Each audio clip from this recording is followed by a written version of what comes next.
इस बाइबल के अंदर पूरा अंग ज्योतिषी ज्ञान छिपा हुआ है। इस बाइबल के अंदर सारा मनोविज्ञान छिपा हुआ है। इस बाइबल के अंदर सारी केमिस्ट्री छिपी हुई है। इस बाइबल के अंदर सारी फिजिक्स छिपी हुई है। इस बाइबल के अंदर सारा मैथ छिपा हुआ है। सभी भाई बहनों को प्रेज द लॉर्ड। एक बार फिर हम अपने YouTube चैनल के माध्यम से आपके सम्मुख आए हैं एक महत्वपूर्ण संदेश को लेकर के। और इससे पहले कि हम अपने संदेश को प्रारंभ करें, हम वचन में से एक आयत को पढ़ना चाहेंगे। व्यवस्था विवरण की पुस्तक उसका 4वां अध्याय और उसकी 10वीं आयत को हम पढ़ेंगे। जी। विशेष करके उस दिन की बातें जिसमें तुम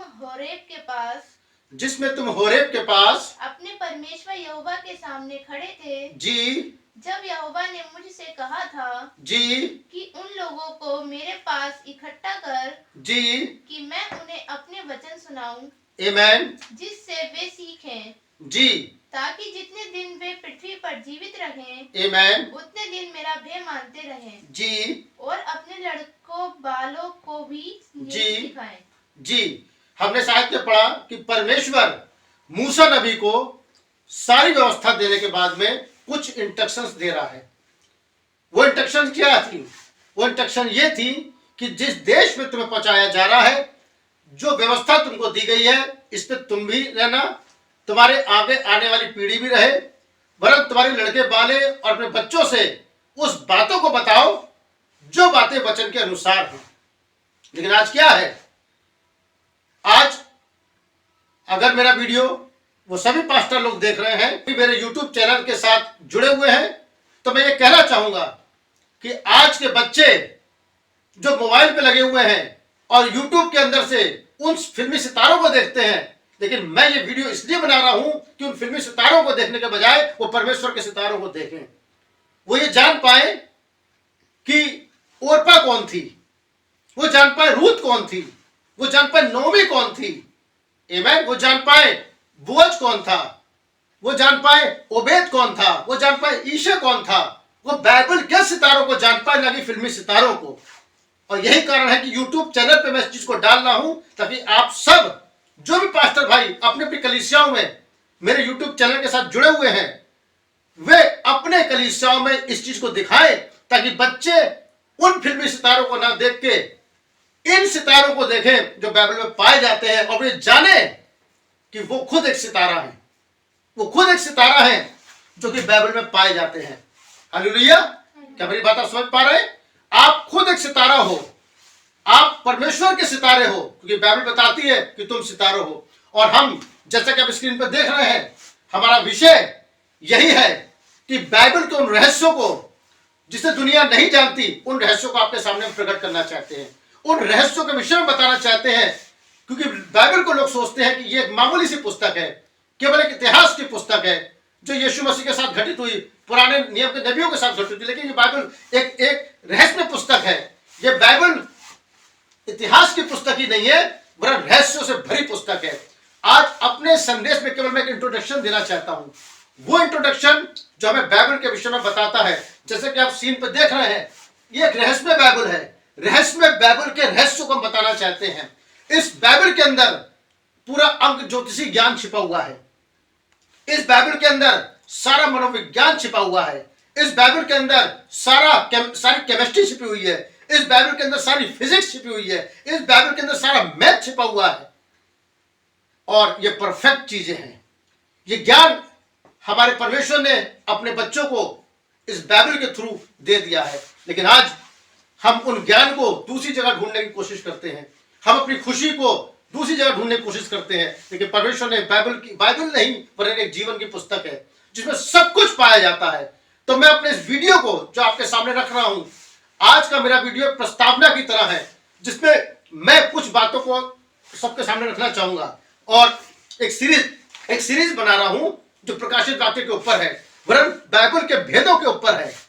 और जब इस एक सीरीज में कंप्लीट करूंगा, उसके आखिर में मैं कुछ प्रश्नों को रखूंगा, जिन प्रश्नों के जवाब आपके बच्चे देंगे, तो उन प्रश्नों के जवाब देने वाले 3 विजेताओं को मैं एक गिफ्ट इनाम में दूंगा। जैसा कि वीडियो के अंत में मैं आपको बताऊंगा कि आप इस वीडियो के लिंक को क्लिक कर सकते हैं और इस वीडियो के सीरीज के खत्म होने पर जो प्रश्न आपके सामने रखे जाएंगे, उन प्रश्नों को इस वीडियो के लिंक पर अपने उत्तरों को सेंड कर सकते हैं। और जो 3 विजेता होंगे, उन 3 विजेताओं को हम उपहार स्वरूप गिफ्ट प्रदान करेंगे। हालेलुया। तो क्या हम अपने विषय को प्रारंभ कर सकते हैं? हम अपने विषय को कैसे प्रारंभ करेंगे? जैसा कि आप देख रहे हैं स्क्रीन के ऊपर, यह एक रहस्यमय बाइबल है। यह बाइबल, जैसे मैंने बताया, सारा फिजिक्स इसके अंदर छुपा हुआ है, सारी मैथ इसके अंदर छुपी हुई है, सारी केमिस्ट्री इसके अंदर छुपी हुई है, सारी बायोलॉजी इसके अंदर छुपी हुई है। जरूरत है कि हम उसको देखें। अंतरिक्ष ज्ञान इसके अंदर छुपा हुआ है, भूमंडल का ज्ञान इसके अंदर छुपा हुआ है, पृथ्वी के तह के अंदर का ज्ञान इसके अंदर छुपा हुआ है। यह सब इसमें छुपा हुआ है। जरूरत है कि हम इसको देखें। जरूरत है कि वो पास्टर जो मेरे YouTube चैनल के साथ जुड़े हुए हैं, उनको इस रहस्यमय ज्ञान को बताएं जो मैं आपके सामने प्रस्तुत करने जा रहा हूं। जैसे कि आप स्क्रीन पर देख रहे हैं, ये एक रहस्यमय बाइबल है। इस रहस्यमय बाइबल के अंदर बहुत सी रहस्यमय चीजें छिपी हुई हैं और हम बारी बारी उनके विषय में बात करेंगे जी। और जैसे कि हम देखते हैं स्क्रीन पे, आप देख रहे हैं आकाश मंडल को। इस वीडियो में हम कुछ महत्वपूर्ण चीजों को देखेंगे। सबसे पहली चीज हम देखेंगे कि अय्यूब कौन सी बाइबल पढ़ा करता था, क्योंकि अय्यूब के जब पृथ्वी पर था, अय्यूब मूसा की पुस्तकें लिखने से बहुत पहले पृथ्वी पर था। अय्यूब के पास कोई फिजिकल बाइबल नहीं थी जो आज हमारे पास है। तो फिर अय्यूब कौन सी बाइबल पढ़ा करता था? अय्यूब आकाश मंडल की बाइबल पढ़ा करता था। अय्यूब नक्षत्रों की बाइबल पढ़ा करता था। वो चांद सितारों की बाइबल पढ़ा करता था। वो राशि चक्र के बारे में जानता था। वो मृत्तिका के बारे में जानता था। वो इन सब का रहस्य को जाना करता था। जैसा कि आप स्क्रीन पर देख रहे हैं, ये राशि चक्र बना हुआ है जिसमें 12 राशियों का चक्र है। ये 12 राशियों का चक्र यीशु मसीह की पैदाइश से लेके, पृथ्वी के प्रारंभ से लेके पृथ्वी के अंत तक की गवाही देता है। कैसे, ये मैं इस वीडियो में नहीं बताऊंगा, लेकिन यह प्रस्तावना है जो मैं आगे आने वाले वीडियो में बताऊंगा। अय्यूब इन राशियों का अध्ययन क्या करता था, मैं अपने वीडियोस में बारी बारी इन सब के विषय में बताना प्रारंभ करूंगा। सामने आप राशि चक्र को देख रहे हैं। आकाश मंडल के अंदर ये राशि बनी हुई है। आकाश मंडल के अंदर ये कैंसर राशि, कुंभ राशि, कन्या राशि, सिंह राशि, मीन राशि, ये सारी राशियां बनी हुई है। लेकिन इसका ज्ञान हमारी बाइबल में छुपा हुआ है। इस बाइबल को अय्यूब पढ़ा करता था। अय्यूब ने अपनी पुस्तक में इन चीजों का वर्णन किया है, लेकिन कैसे किया है मैं अपने आने वाले समय में इस विषय के आपके विषय में बताऊंगा, ताकि आप समझें, आप जाने कि हमारी बाइबल के अंदर अथाह ज्ञान छुपा हुआ है। अथाह सागर बाइबल के अंदर छुपा हुआ है जो कि आपको आसमानों की ऊंचाई को उड़ा जी। हनोक की पुस्तक, हनोक कौन सी पुस्तक पढ़ा करता था? ये जैसा राशि चक्र आप देख रहे हैं, मेरे पास कई राशि चक्रों को मैंने आपको यहां दिखाया है जी। ये पूरा राशि चक्र है। ये अय्यूब की बाइबल है। ये पूरी बाइबल अय्यूब की बाइबल है। जैसा कि आप सब कुछ देख रहे हैं, इसमें पूरी राशि चक्र के अनुसार देख रहे हैं। और नक्षत्रों के अंदर जो अय्यूब बताता था कि मृत्तिका क्या होता है, सप्तऋषि क्या होता है, आकाश गंगा क्या होती है, इन सब की ये पहली बाइबल थी जो आकाश मंडल के अंदर लिखी हुई थी जी। इसके आगे ये देखिए, जैसा आप स्क्रीन पर देख रहे हैं, कर्क राशि या आसमान के सितारों में छुपी हुई है। हमारी बाइबल में इसके बारे में दे रखा है, लेकिन दुनिया इससे अनजान है। लेकिन मैं आपको इसके विषय में बताऊंगा। आमीन। उसके आगे हम देखते हैं हनोक। हनोक की पुस्तक को बाइबल में क्यों नहीं लिया गया, जबकि हनोक बाइबल का एक ऐसा कैरेक्टर है जो सबसे पहले पृथ्वी से उठा लिया गया। और जब हनोक उठाया गया तो बाइबल के अंदर लास्ट में यह लिखा है कि हनोक परमेश्वर के साथ साथ चलता रहा और उठा लिया गया। हनोक ने पुस्तक लिखी। हनोक का क्या इतिहास था? हनोक ने कैसे संघर्ष किया? हनोक क्यों उठाया गया? हनोक कैसे उठाया गया? और हनोक ने उठाए जाने से पहले कौन सी बाइबल पढ़ी थी? हनोक ने जब उस बाइबल को पढ़ा तो हनोक की बाइबल कौन सी थी? हनोक ने पिरामिड क्यों बनाया? क्या आप जानते हैं हनोक ने पिरामिड बनाया? अगर हनोक ने पिरामिड बनाया तो हनोक ने पिरामिड क्यों बनाया? उस पिरामिड का रहस्य क्या था? हम इसका वर्णन, जैसे कि आप देख रहे हैं स्क्रीन पे, ये हनोक का पिरामिड है। दुनिया सोचती है कि मिस्र का पिरामिड है, लेकिन बाइबल प्रमाणित करती है कि ये मिस्र का नहीं, वरन ये हनोक का पिरामिड है। हनोक ने जीवन भर अपने इस पिरामिड को बनाया, तो कुछ तो चिन्ह था, कुछ तो रहस्य था कि यह पिरामिड पृथ्वी पर रखा जाता। इस पिरामिड के द्वारा पृथ्वी को एक सूचना दी जाती। अपने इस वीडियो में पिरामिड के विषय में नहीं बता रहा हूं, लेकिन एक प्रस्तावना के तौर पर मैं रख रहा हूं कि मैं किन बातों को आगे वर्णन करूंगा। और तब इस पिरामिडों के विषय में कुछ बहुत ही महत्वपूर्ण चीजें हैं, जैसा कि आप स्क्रीन पर देख रहे हैं। कुछ तो था ऐसा जो हनोक वहां पे उन पिरामिडों में दिखाना चाहता था। दुनिया डूब गई, नूह के समय पहाड़ तक डूब गए, सब कुछ नष्ट हो गया, लेकिन पिरामिड आज भी वहां खड़े हैं। वैज्ञानिक आज भी ये जान पाए हैं कि वो पिरामिड में इतने बड़े बड़े पत्थर कैसे लगाए गए। लेकिन हम अपने वीडियोस में आपको ये बताएंगे ये पिरामिडों का निर्माण, इन पिरामिडों का निर्माण कैसे किया गया, कैसे ये पिरामिड बनाए गए, इन पिरामिडों का रहस्य क्या था, हनोक ने पिरामिडों के अंदर क्या रखा था। और आप देख के चौंक जाएंगे कि पूरा नया नियम इन पिरामिडों के अंदर लिखा हुआ है। हालेलुया। लेकिन ये हम अपने अगले वीडियो में बताएंगे। मैं केवल आपको प्रस्तावना के तौर पर इन बातों को बता रहा हूं ताकि आपकी जिज्ञासा बढ़े, आप जानना चाहें, आपके बच्चे जानना चाहें, आपकी कलीसिया जानना चाहे कि आखिर ये क्या रहस्य है। आमीन। हम इन रहस्यों का प्रचार करना चाहते हैं ताकि हमारी पीढ़ी इन बातों को समझ सके। कोई तो हो जो इन बातों को बताए, कोई तो हो जो इन रहस्यों को प्रकट करे, कोई तो हो जो उस नॉलेज को बताए जिसको जानना जरूरी है, क्योंकि दुनिया इन बातों से अनभिज्ञ है। लेकिन मैं कहना चाहता हूं कि मसीह समाज इन बातों से अनभिज्ञ ना रहे, क्योंकि समय निकट है। आप वो सितारे हो जो इन चीजों को देखोगे। जी, ये सितारे कुछ तो कहते हैं, ये सितारे कहीं तो बाइबल के विषय में बताते हैं। यशायाह नबी की पुस्तक उसका 29वां अध्याय उसी 11वीं आयत को पढ़ेंगे। जी, इसलिए सारे दर्शन तुम्हारे लिए एक लपेटी हुई मोहर की जी हुई पुस्तक की बातों के समान है। जी, अब अगर ये बातें किसी पढ़े लिखों को दे दी जाए तो वह उसके लिए मोहर के समान है, लपेटी पुस्तक के समान है।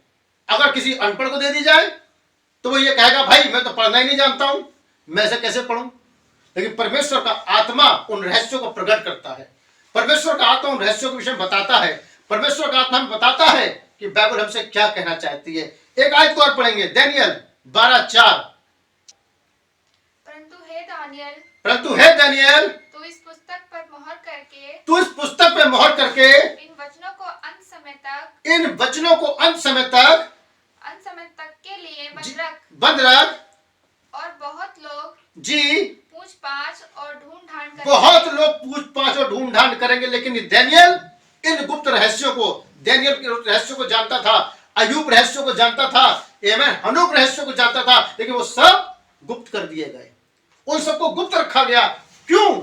इस अंत के युग के लिए, मेरे और आपके युग के लिए, ताकि ये पीढ़ी जो पृथ्वी से उठाई जाने वाली पीढ़ी है वो इन रहस्यों को जाने। लेकिन कोई तो हो जो इन रहस्यों का वर्णन करे, कोई तो हो जिसके विषय में बताए। जी, और नवी आयत को और पढ़ेंगे, इसी की नवी आयत।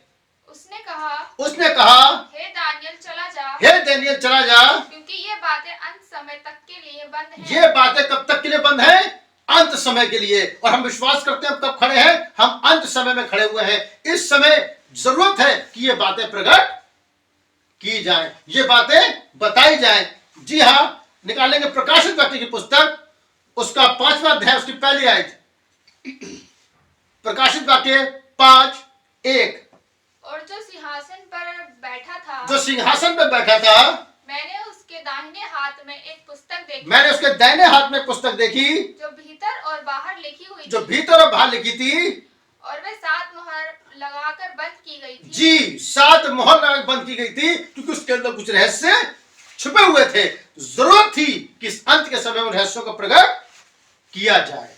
लोग सोचते हैं कि बाइबल एक बहुत मामूली चीज है। यीशु मसीह कितने प्यार से प्रचार किया करता था, हे लोगों मेरे पास आओ, हे मैं तुम्हें प्यार करता हूं मैं। लेकिन वास्तविकता में था क्या वो मामला?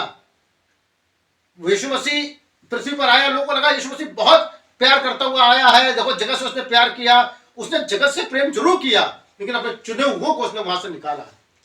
वो अपने बच्चों के लिए बलिदान देने के लिए आया। मैं चाहूंगा कि आप निकालें मत्ती की पुस्तक 16 अध्याय, उसकी 3री आयत। जी, और भोर को कहते हो। जी, अब यह चिन्हों के विषय में बात हो रही है। जैसे कि हमने आपको चिन्ह दिखाए, मैंने आपको अभी 2 तरह के चिन्ह दिखाए। मैंने आपको दिखाया आकाश मंडल के चिन्ह, मैंने आपको दिखाए राशि चक्र के चिन्ह, मैंने आपको दिखाया पिरामिड का चिन्ह। ये सारे चिन्ह हैं जो वहां बाइबल में लिखे हुए हैं। चिन्ह के पीछे एक आवाज होती है। चिन्ह हमेशा किसी आवाज को लेते हैं, कि वो आवाज साइलेंट थी। जी पढ़िए।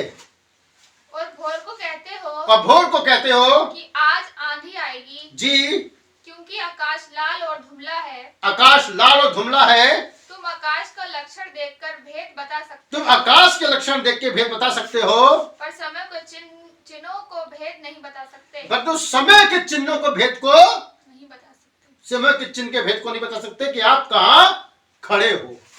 जी हाँ, आप अंत समय पे खड़े हो। आप उस युग में खड़े हो जहां इन बातों को प्रकट करके बताया जाना है। आप उस युग में खड़े हो जहां बताया जाना है कि हनोक कैसे उठाया गया। आप उस जगह पे खड़े हो जहां ये बताया जा सके कि अय्यूब कौन सी बाइबल पढ़ा करता था, इस राशि चक्र के अंदर क्या छुपा था, इस पिरामिड के अंदर क्या छुपा था, इन रहस्यों के अंदर क्या छुपा था। लूका 8:10 और पढ़ेंगे जी। तुमको परमेश्वर के राज्य के तुमको परमेश्वर के राज्य के भेदों की समझ दी गई। किसको? केवल उसके चुने हुओं को, सबको नहीं। जब यीशु मसीह प्रचार करता था, दृष्टांतों में प्रचार किया करता था। लोग सोचते थे कि एक बीज बोने वाला निकला, बीज बो दिया। वो खेती बाड़ी की बात कर रहे हैं। यीशु मसीह खेती बाड़ी की बात नहीं कर रहा था, यीशु मसीह दृष्टांतों में बात कर रहा था। लेकिन वास्तव में उसके पीछे कुछ भेद छिपे हुए थे जी, जो अंत समय प्रकट हो। जी पढ़िए। पर औरों को दृष्टांतों में सुनाया जाता है, परंतु ये बात औरों के लिए दृष्टांत है, दृष्टांतों में सुनाया जाता है, इसलिए कि वे देखते हुए भी ना देखें। जी। आज भी बहुत से प्रचारक ऐसे ही हैं। मुझे तथ्य को कहने के लिए क्षमा करें, लेकिन वो प्रकाशन के अनुसार उन बातों को नहीं बताते। इसलिए बाइबल कहती है मेरे ज्ञान के ना होने से मेरी प्रजा नाश हो गई है।